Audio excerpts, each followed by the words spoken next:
Okay, we need you to be very quiet. Can you put your phones away, please? I do not want to see a phone. Okay, this is going to be recorded for those students who aren't here because they've got an exam. So we need you to be quiet and focused. And if you want to just double check anything we're going to tell you this afternoon, you can always watch the recording tonight. Okay, so let's get started. This is the paper. It's literature paper 2. By tomorrow afternoon, you have finished English Literature GCSE. But this is a tricky paper. Shouldn't be any talking. Okay, it's 2 hours and 15 minutes. Please write down any of this that you think might be helpful. This is a warm-up, but it's taking the form of a walkthrough, because if you get the timing or the questioning wrong on this paper, your grade will tumble. So it's really important that you follow what we're going to tell you about the timings and exactly what to do for each question. It is a long paper. You will need a good night's sleep tonight. Are we going to use this flickery thing? It does work. Which one? Oh, wrong way round. Have I got it? Is it that way round? Oh, yeah, there we are. So it's very much about authors, and we're going to skim through, but it is very, very much about what those authors have chosen to do in order to communicate ideas to you, their readers.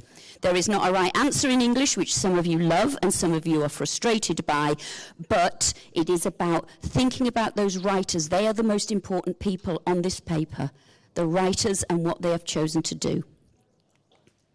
Okay, we're going to make sure that you don't get it wrong. Every year, about 4 students get this paper completely wrong, and we're going to now talk you through. Okay, today we're going to remind you that it is an inspector calls first, an essay question on an inspector calls, and then you have got the power and conflict poetry, and there are 2 questions on unseen poetry. Can we just have a look at the paper now and scroll through it?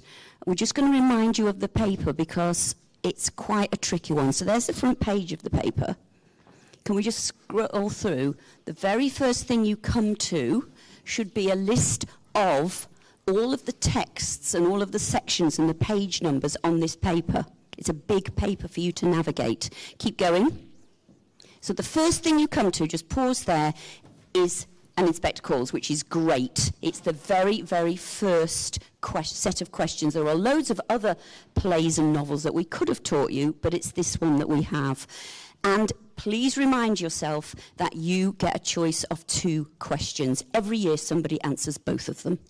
They will only mark the first one. They will not mark the second one, so you will have wasted about 25 minutes, which will probably be at least a grade. You've got to choose which one. We're going to go in a bit more detail about that.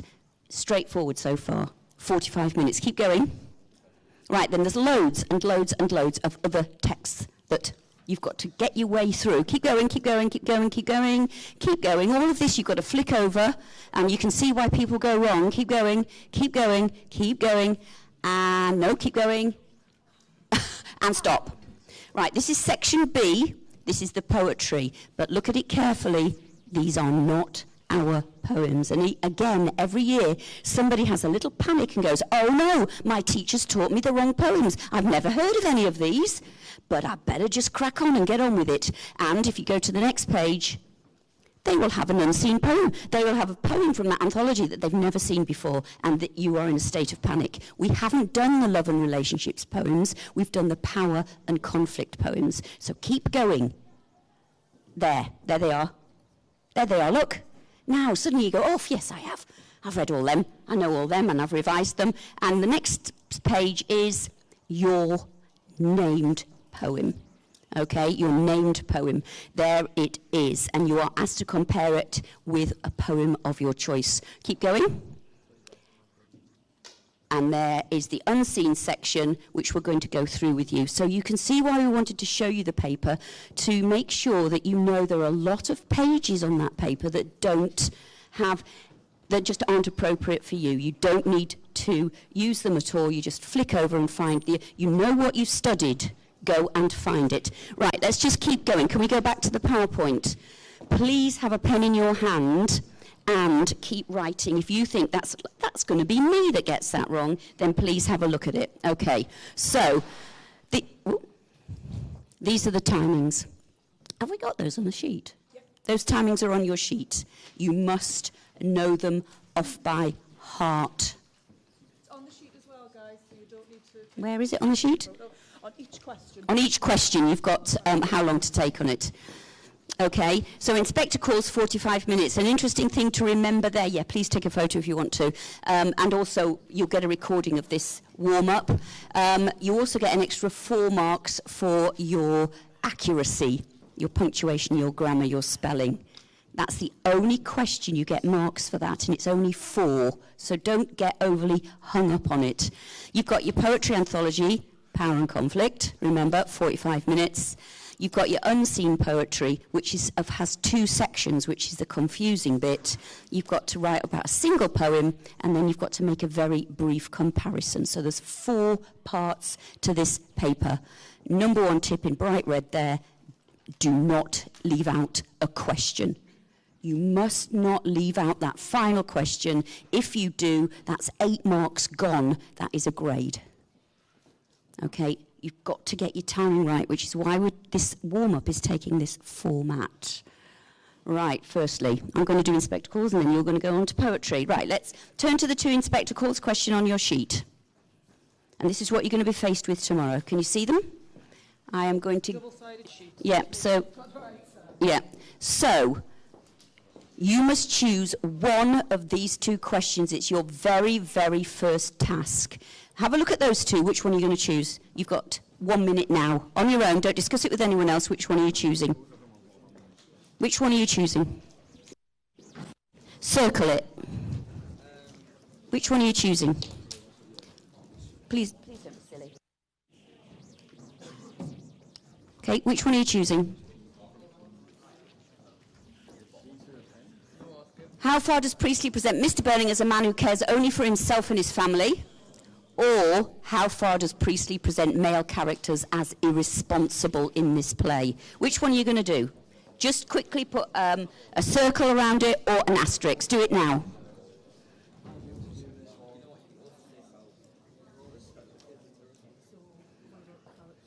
That's an interesting thought, isn't it? The male character. Do a paragraph on that.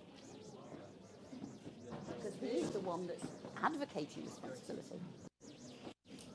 Okay, let's move on. So your number 1 thing is quick choice, and you need to read them both. The worst thing in the world is if you get halfway through your essay, can you not talk please? Halfway through your essay and you think, I've made a mistake here, I should have done the other one. It's worth taking a few seconds to really, really consider carefully, have I made the right choice? Okay, don't necessarily go for the one that jumps out at you. Think through what would show me off best. What would I write about in the most sophisticated and intelligent way? Where do I have the most ideas? Where do I have the most quotations? So think about that. Okay, so we've decided which one you're going to do. And in the back of your mind, you're starting to think, which moments in the play and which characters am I going to focus on? Because it's all about landing on those right bits. Okay, so let's just keep going. What you need to include in your response, you need to have lots and lots of ideas. You need to understand what Priestley is saying. Okay, and you need to have quotations to support that. Okay, right. So the other thing which your teachers will have gone on about is methods. What methods does Priestley use to create meaning? Okay, methods is just techniques or choices. What does he choose to do in terms of structure and language? Okay, and it is important to plan. And that's AO1, Assessment Objective 2, and Assessment Objective 3 is a link it to context. But remember, you're not writing a history essay. A little bit of context is quite good, and we're just going to go over in a second what context is always useful, regardless of what question comes up. Right, so remember it's a play. Please write yourself a big note to self. Remember it's a play. Write about the staging, write about the set, write about Priestley's characterization, and write about the audience. Don't call it the reader. Okay, please write a note to yourself to use those words early on in your essay. This is a play. Priestley's a playwright. It's on a stage. A bit less silliness, okay. Okay, and you've got to remember that it's on a stage like that, and people are sitting in seats watching this. Okay, regardless of what comes up, these are the things you should be writing about. Make sure you've got that written down. Regardless of what question comes up, you will want to write about the setting, the use of that dining room, the use of the table, this upper-class family with all its wealth and its port and its champagne and its maid. The fact that the whole thing takes place in one room in one evening, you will definitely want to write about that. Okay, you will definitely want to write about the characters and what they represent. All the characters represent weaknesses and failings and strengths. What do your characters represent? Which ones are you going to use? And the structure. It's a 3-act play. What happens in each act? What order are the characters investigated, interrogated? What happens at the beginning and what happens at the end? That is what structure is all about. And dramatic irony is absolutely vital. You know that. You should not be writing an essay that doesn't include the phrase dramatic irony. Okay? Because Priestley set that up right from the start. Okay? Other things you may want to write about as reminders: the props, the use of the telephone, doors, entrance and exits, the sound, doorbell ringing, telephone ringing, the lighting, that it goes from warm and intimate to harsh and bright. Characters' names: Eva Smith, Inspector Gould, could you write about that? And the cyclical structure and the 3-act structure using dramatic irony. These are all things that you should be writing about. If you think you might forget that list, please write it down. Because whatever comes up, these are the things you need to be considering putting in your essay. Okay, and be thinking now, given the Inspector Calls question you think you would have chosen, which of those are relevant? Okay, the next thing, language. What about the way that characters talk?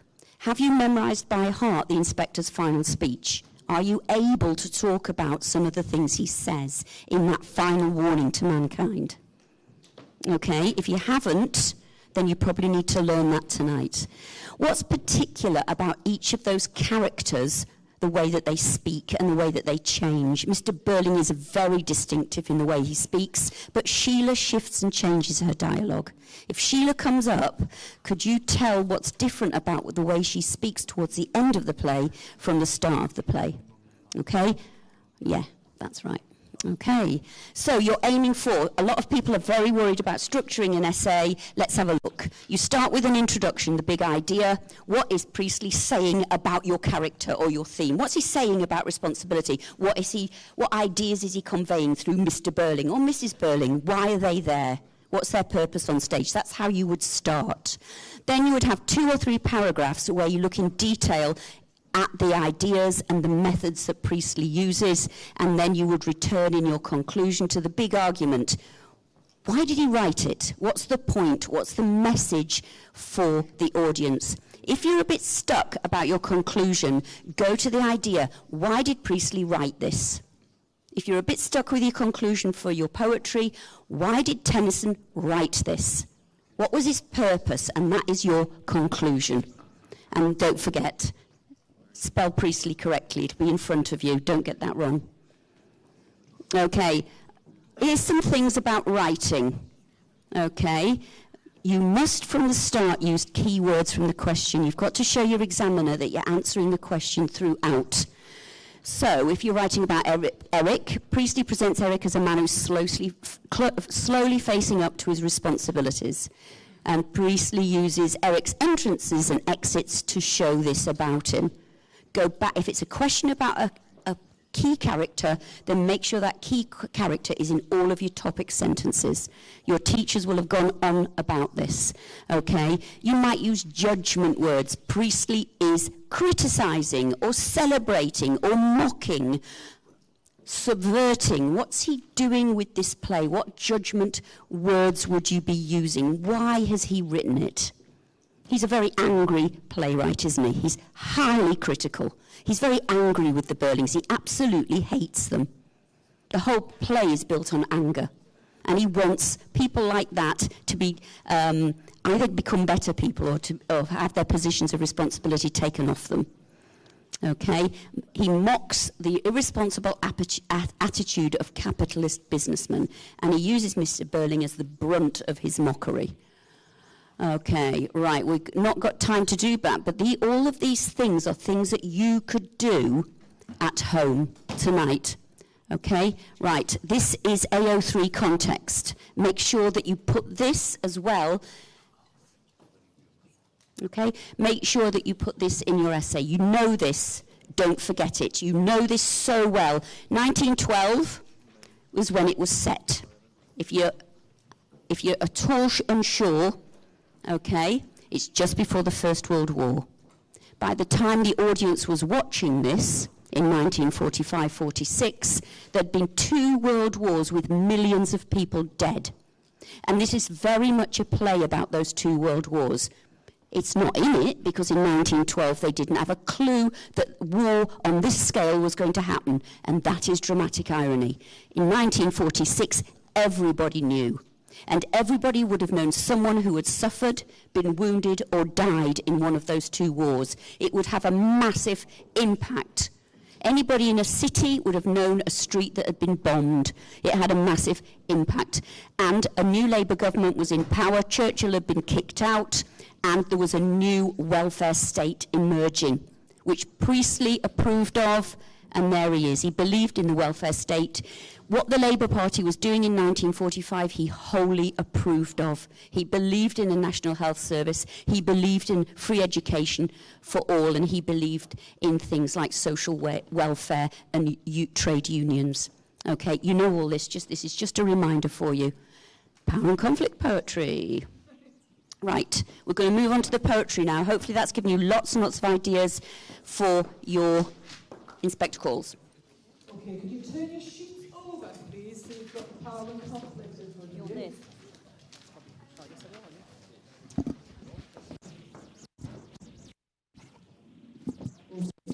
So, you've done your inspector calls, you've got the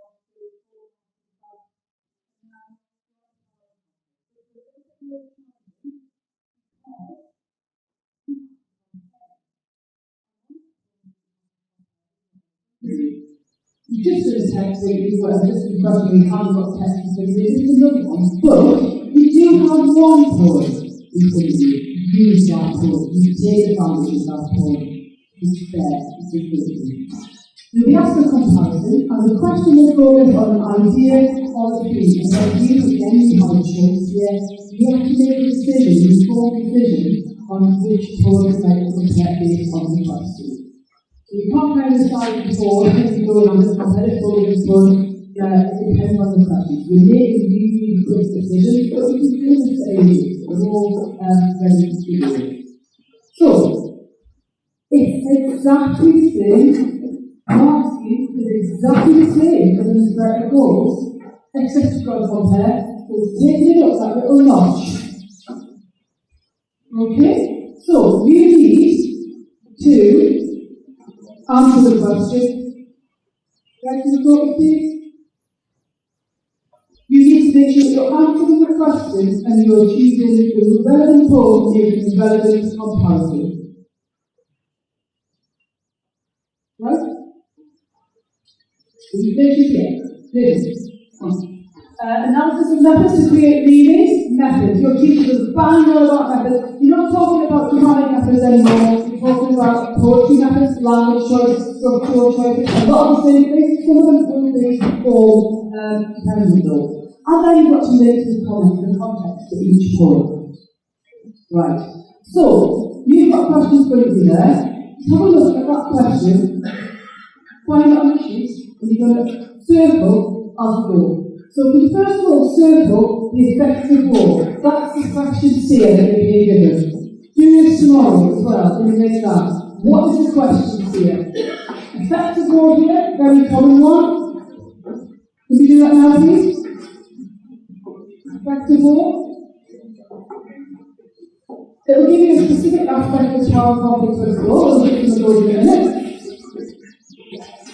Then, can you please circle how? The how there in that question. That is absolutely key.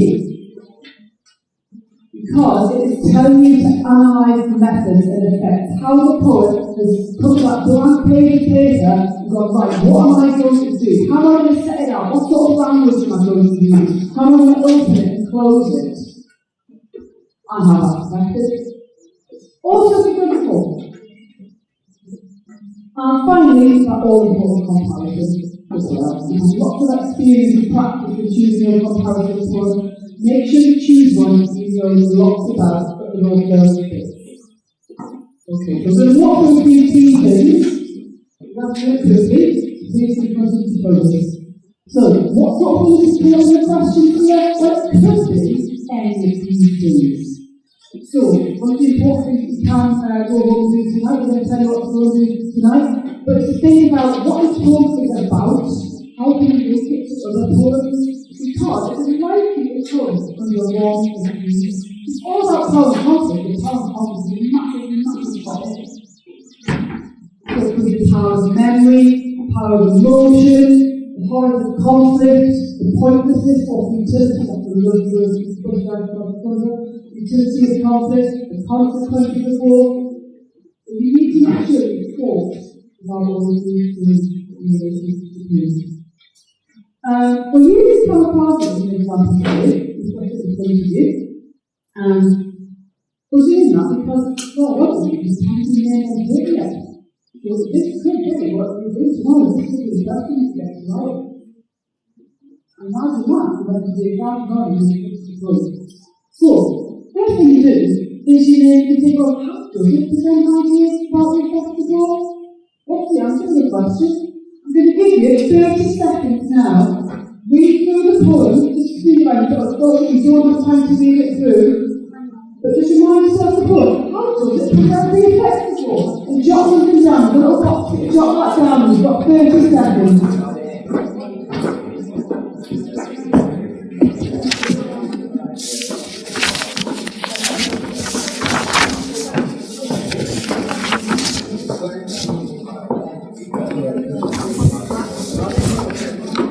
So you're passing over to me there For unseen. and then I'm passing to you for the comparison unseen, and then you pass back to me just for the final tippy end of it. Is that okay?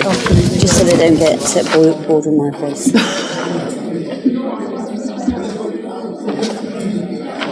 Right, they're not really doing this. Okay, so you might be writing, you might have some ideas. Guys, remember, this could be the question next one. What do you think now? Then you can read into this tomorrow. Or you can decide to compare the book you do get tomorrow with this book, so use this time well. It could mean marks for you. Okay?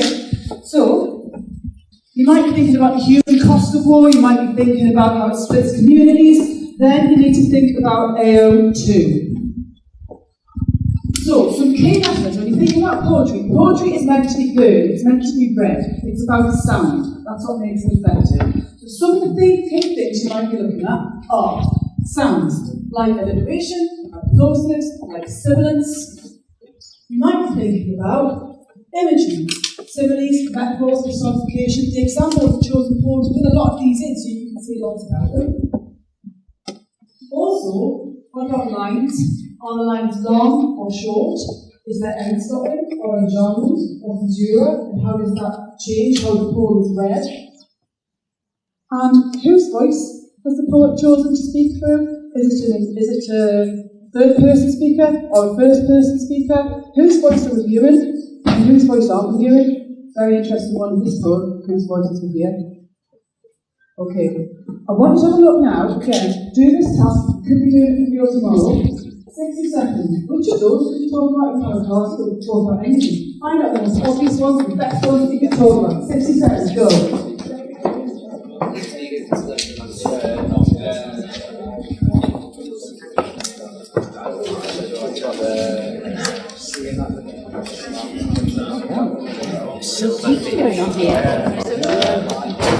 The control nature of circumstance events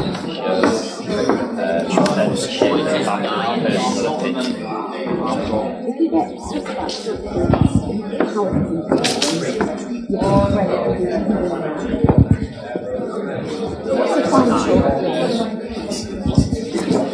Why don't we just say all Is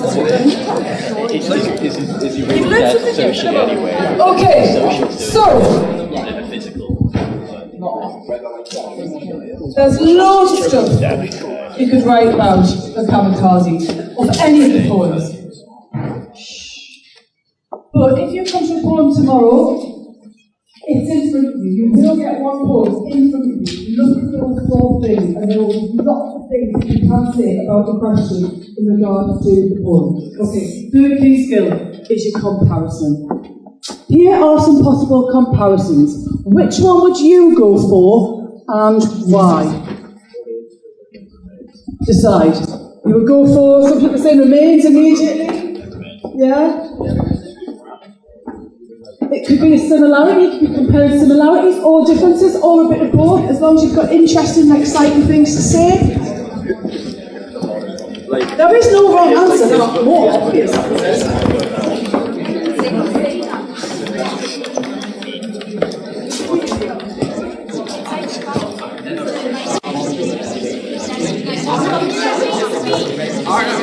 Okay.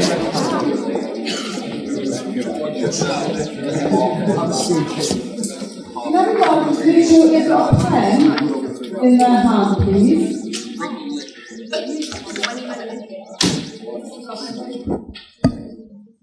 These are the poems that haven't yet come up. Now, I will make a note of these. We can't guarantee what's going to come up, but we thought that it might be useful to think about these ones. If you want to make a note of those or take a photograph, that's absolutely fine. You've got 30 seconds to do that now.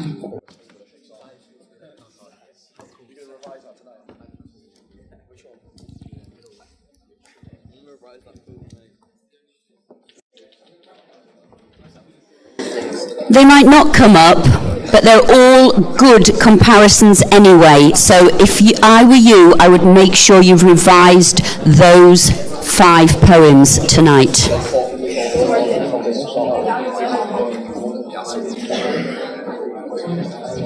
Okay.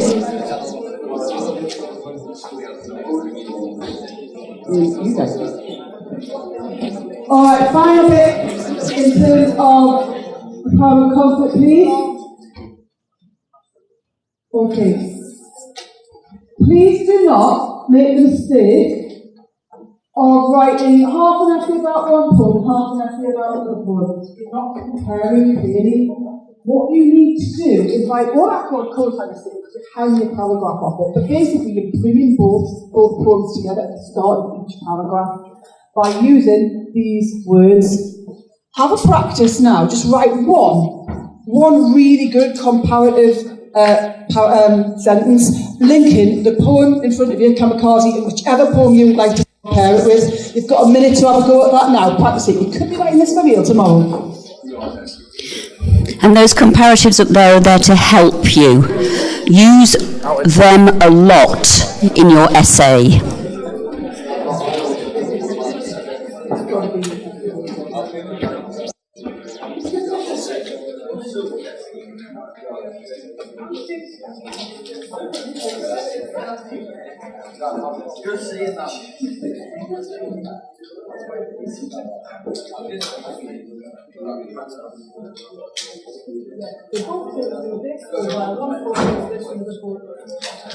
So in terms of comparative senses, you're saying both poets do this, or this is similar to this, or one poet does this and another poet does this.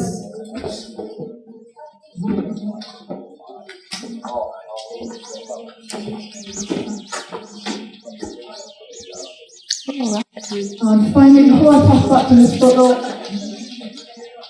again with essay structure, it's the same as in Inspect the Code, but you're comparing all the way through. An introduction, bringing together the poetry of children.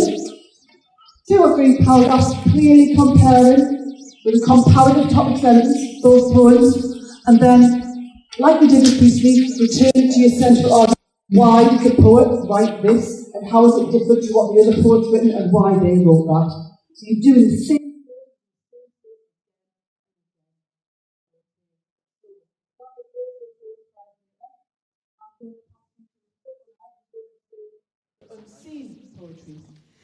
Okay, so this is section C, which is the really, really tricky bit, okay? You're going to get a single question on a poem you've never seen, and a lot of people worry about this, but I'm going to talk you through how to make sure that you can be successful, and then you've got to compare it with another one. But the first bit is you've got 30 to 35 minutes to look at a poem that you've never seen before, okay? You will need to, again, use quotations, which isn't hard to do because it's there in front of you, and you need to analyse methods. What methods, what choices does this poet make to convey their ideas? Okay, there we go. Right, it'll be a short-ish poem, and it won't be as difficult as the poems in the anthology. There will be nothing of the length of the prelude, for example, or as complicated and difficult to understand as, say, My Last Duchess, where you probably needed your teacher to guide you through that, although you probably think it's very straightforward now. So it will be shorter, it will be straightforward, okay? But the big thing is to look at the question, because it will tell you what the subject matter of the poem is. So this one says, how does the poet convey his feelings about his mother? If you read that carefully, you will know that the poem is about a mother and a child. And it's about the poet's feelings about his mum. So before you even start reading it, you know what it's going to be about. So use that to help you, okay? Read it, and first of all, get a feeling for the tone. People forget about that. Write that down as a hint to yourself. Look at the tone. Is it very, very serious and intense? Is it humorous? Is it light-hearted? Is it mocking? Is it angry? What is the tone of this poem? Is the boy angry at his mother? Is there sadness and seriousness in the poem, or is it quite jokey and light-hearted? And I want you to think about what kind of tone the poem is. Don't forget that step, because they love it when students write about tone. You could even start your first sentence. This light-hearted poet conveys the son's ideas about his mother and how he feels about her interfering ways, or something like that. You could even do that right at the start, and immediately your marker will think, oh, this is very clever, writing about tone. Then you've got to get a little bit more detail into some of those methods. And you know all about poetic methods, and you're looking for things to identify. You can write about the title. You can write about the opening line. You can write about how it's structured. You could write about key words and phrases that stand out for you, the metaphors, the imagery. You could write about the ending. Look at the ending of this one. I reach towards a hatch that opens on an endless sky to fall or fly. You could write so much about that. If you didn't write about anything else, you could write a lot about that. Okay, it's exactly the same skills as the skills that you've used when you've worked your way through the anthology with your teachers. It's exactly the same skills, and you're looking out for exactly the same things.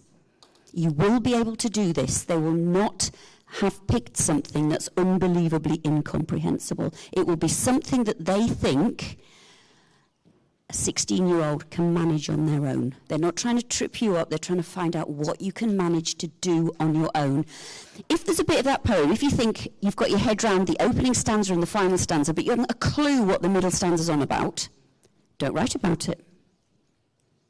Just don't get hung up on what you don't understand. Sometimes with things like poetry and Shakespeare, you can get so hung up on the bits you don't understand. Just write about the bits you do understand. So if the opening is really, really interesting and is engaging you, just write about that. Okay? Just leave it out. If there's an image and you think, I do not know what this writer is going on about here, just leave it. Okay? But it'll be at that kind of poem. Okay, so key methods, write these down next to the poem. Sound, imagery, lines, speaker. Is it a first-person narrative? Is it a third person? Who is telling this story? Okay, now this is a first-person one. What effect does that have? Notice it straight away. Who is speaking?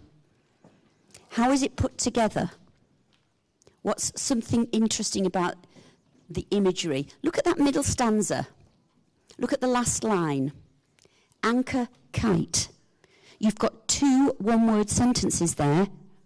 The end of the second stanza. 2 one-word sentences. You must be picking up things like that and writing about them. What great images. What does that suggest to you? That it's an anchor and a kite. Opposites, is it? What on earth is the poet doing there? Simon Armitage clearly wants you to look at those images and think hard about them.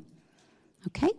So have a look at the poem carefully and what the poet has chosen to do. There isn't a right answer about what you write about. You can't write about it all. Pick what you can say something really clever about. Okay. Right. The next bit. And this is the bit that you're most likely not to leave yourself time for, and you mustn't. Everything here, so please do keep an eye on the clock. It's 45 minutes for each section. Inspector calls, comparison, and your final 2 unseen. You have to squeeze them into 45 minutes. So by the end of the exam, if you've been clever, and you will be, then you should have left yourself 10 to 15 minutes to compare methods with another poem. That's not very long. But actually, what we want you to do isn't as complex as a lot of students make it.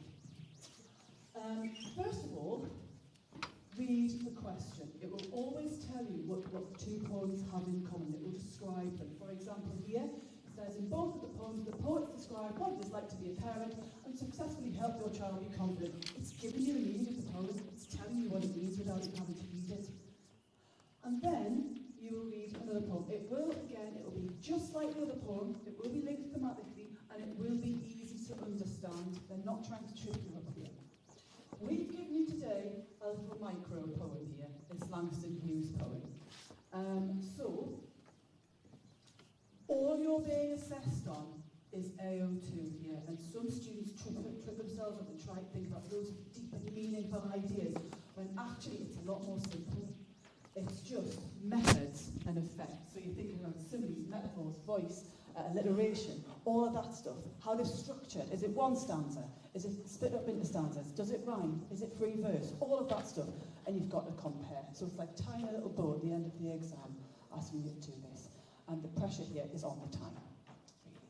So, here is our question for today. It's on your list. It's on your sheet as well, sorry. So what are the similarities and or differences between the ways the 2 poets present the relationship between a parent and a child? It's telling you again what the poems are about, and it's telling you to compare, and that's all important, the ways, it's about method.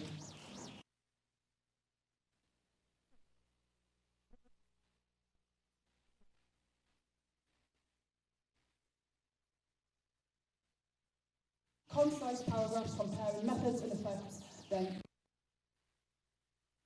that is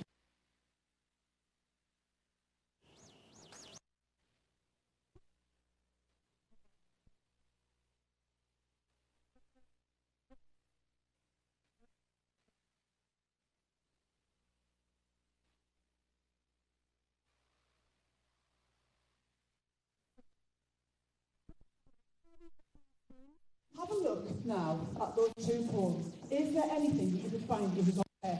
Any methods? I bet you could probably do better than that. Find 3 things that you could compare.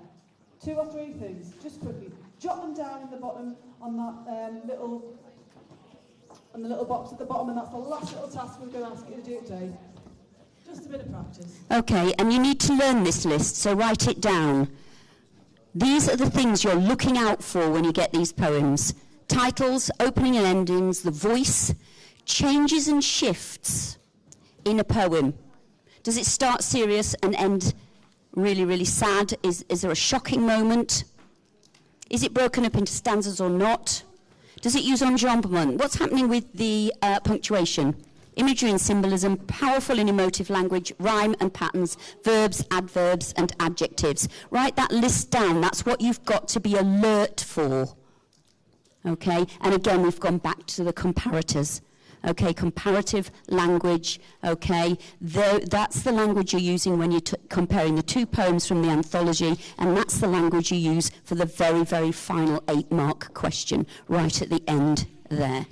Okay, so you do have to learn quite a lot of lists in English. You need to know things like that, the methods that you're looking out for, off by heart, so you know what to look out for in the exam. It's a bit like learning formulas in maths. You do in English, people don't believe this, but you do in English have to learn some things off by heart. And some of the things are things like comparators, and you have to learn off by heart things to be looking out for. You'll just find it very, very helpful. You won't be able to write about all 9, but you will hopefully be able to write about 2 or 3. But it'll help prevent panic if you know some of these things. Okay, so right at the end of the day, there's all our writers look. There they are, well, not all of them, but a lot of them. And they're all thinking to themselves, you know, I'm going to write a really, really good poem or play. Here's Priestley with his typewriter and his cigar. He's thinking, I'm so angry about these 2 wars, I'm going to want to write a play. How am I going to write it to really press home my message, my anti-war message? And there he is with his plain paper, beginning to write his play. Simon Armitage has just been talking to Tomans, the soldier who's got PTSD, and he's starting to think, I want to write a poem about this. But how am I going to do it? Okay, and all of those writers, there's Tennyson in the bottom there, and he's thinking, I've just read this article about the charge of the Light Brigade. And I'm thinking to myself, I'd quite like to get a poem out of this. What am I going to write about? I want to really, really celebrate their bravery. But I know it was a complete waste of all of those lives. How am I going to get those ideas across? And that's what you're focused on. So, this is going to get sent to you, this walkthrough. These are the things that you can do tonight. You could finish that sheet and do some of those tasks on it. We've put it together as being very helpful to you. Please take a photograph of that if that's what you want to do. But it is about practicing. It's about being very confident with the big ideas. And I can see some people taking photographs. I'll just pause for a second. That's what we want you to do tonight. Okay, and try and get a good night's sleep. I've obviously had to put some puppies and kittens on there. Get a good breakfast. Double check you've got 2 black pens because you will be writing a lot tomorrow, and have some water in your bottle. Hooray! You can do this. You are magnificent. Good luck, everyone. Use tonight wisely. You've got quite a bit of afternoon as well, haven't you? All right, take that sheet with you. You might want to finish it off. That might be something useful to do. Good luck.